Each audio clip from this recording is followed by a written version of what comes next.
Good day, guys. Welcome back to the channel. So let's take a look at what we'll be expecting for the week on our New Zealand dollar JPY, which is our NZD, New Zealand dollar JPY.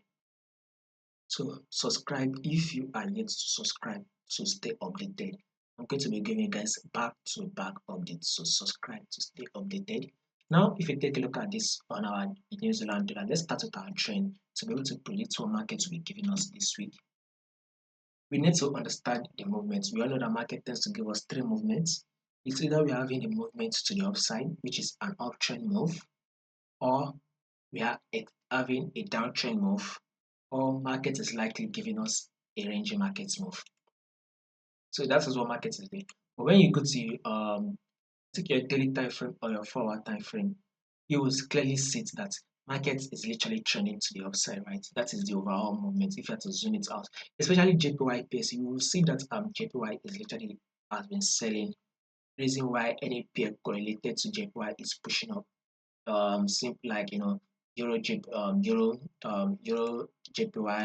everything it has been going up. So this is our trend previously. This was a previous trend. Trending to the upside. Series of higher high, higher low, higher high, higher low, right? Now, if you take a look at this, our current trend, we are on a downtrend move. This is the current movement. We all know that the main trend is up, the current movement is down.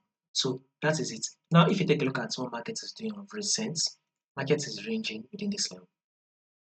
So if you have to zoom it out though, you will see that the trend is down. Or if you have to look at it, current what market is doing right now, in order for us to predict what market will do for us this week, you can see that market is ranging. And guess what?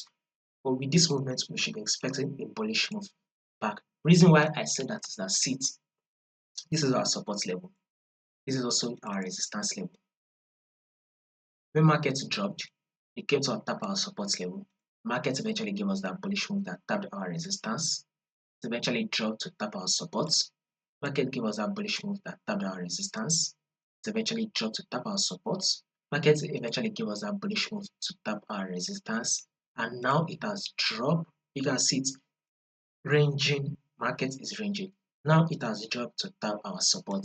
Our next movement on New Zealand dollar JPY is another bullish move that will be made to tap our resistance level. So guys, whatever you would want to be doing, you should be opening for buy. With this movement, you should be grabbing about 200 pips. You can see there is a 200 potential pips for you to catch this week. That is for swing traders, if you're a swing trader, and possibly probably position traders can actually hop in. So this is a potential 200 pips movement for you to catch for the week.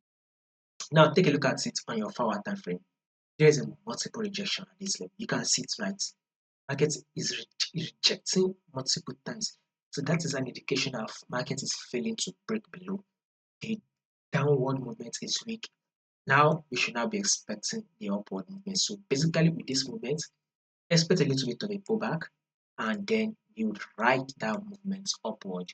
Let's go to the 1-hour time frame and see what it's actually doing. So the 1-hour time frame is starting to give us the pullback. You can clearly see it, right? It's starting to give us the pullback.